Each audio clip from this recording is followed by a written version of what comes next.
Supreme court की अरावली पहाड़ियों की परिभाषा बदलने के बाद लगभग पूरे उत्तर भारत में विरोध प्रदर्शन शुरू हो गए हैं। अरावली दुनिया की सबसे पुरानी भूगर्भीय संरचनाओं में से एक है, जो राजस्थान, हरियाणा, गुजरात और राजधानी दिल्ली तक फैली हुई है।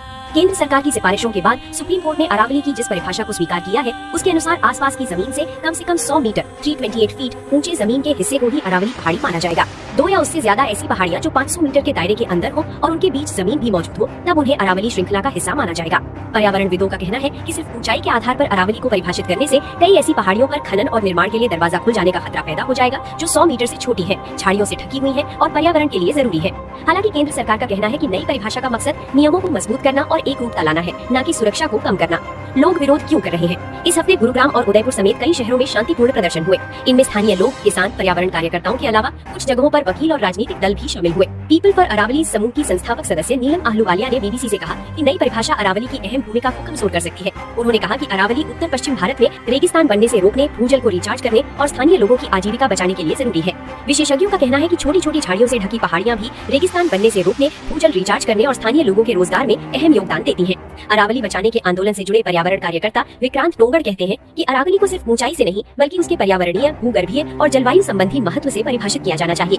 उन्होंने कहा कि अंतर्राष्ट्रीय स्तर पर पहाड़ों और पहाड़ी प्रणालियों की पहचान उस काम से होती है जो उनके होने से संभव होते हैं, न कि ऊंचाई के किसी मनमाने पैमाने से। वो कहते हैं, जमीन का कोई भी हिस्सा जो भूगर्भीय रूप से अरावली का हिस्सा है और पर्यावरण संरक्षण या रेगिस्तान बनने से रोकने में अहम भूमिका निभाता है, उसे अरावली माना जाना चाहिए, चाहे उसकी ऊंचाई कितनी भी हो।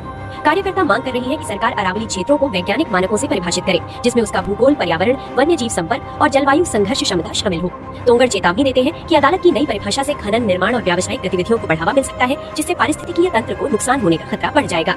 विपक्षी दलों ने भी इस मामले में अपनी आवाज तेज कर दी है। उनका कहना है कि नई परिभाषा से पर्यावरण और पारिस्थितिकी को गंभीर नुकसान पहुंच सकता है। समाजवादी पार्टी प्रमुख अखिलेश यादव ने कहा कि अरावली की रक्षा को दिल्ली के अस्तित्व बचाने से अलग नहीं किया जा सकता। राजस्थान कांग्रेस के नेता टीकाराम जुल्ली ने अरावली को राज्य की जीवन रेखा बताया और कहा कि अगर ये न होती तो दिल्ली तक का पूरा इलाका रेगिस्तान बन गया होता। सरकार का क्या कहना है? केंद्र सरकार इन चिंताओं को कम गंभीर दिखाने की कोशिश कर रही है। रविवार को जारी एक बयान में कहा गया कि नई परिभाषा का मकसद नियमों को मजबूत करना और एकरूपता लाना है। बयान में ये भी कहा गया है कि खनन को सभी राज्यों में समान रूप से नियंत्रित करने के लिए एक स्पष्ट और वस्तुनिष्ठ परिभाषा जरूरी थी। इसमें जोड़ा गया है कि नई परिभाषा पूरे पहाड़ी तंत्र को शामिल करती है, जिसमें ढलाने, आसपास की जमीन और बीच के इलाके शामिल है, ताकि पहाड़ी समूहों और उनके आपसी संबंधों की सुरक्षा हो सके। केंद्रीय पर्यावरण मंत्रालय ने कहा कि ये मान लेना गलत है कि 100 मीटर से कम ऊंचाई वाली हर जमीन पर खनन की अनुमति होगी। सरकार का कहना है कि अरावली पहाड़ियों या श्रृंखलाओं के भीतर नए खनन पट्टे नहीं दिए जाएंगे और पुराने पट्टे तभी जारी रह सकते हैं जब वे टिकाऊ खनन के नियमों का पालन करें। मंत्रालय ने ये भी स्पष्ट किया कि अभेद्य क्षेत्रों जैसे कि संरक्षित जंगल, पर्यावरण संवेदनशील क्षेत्र और आर्द्र भूमि में खनन पर पूरी तरह रोक है। हालांकि इसका अपवाद कुछ विशेष सामरिक और परमाणु खनिज हो सकते हैं, जिसकी कानूनन अनुमति दी गई है। पर्यावरण मंत्री भूपेंद्र यादव ने कहा कि 1.47 लाख वर्ग किलोमीटर में फैली अरावली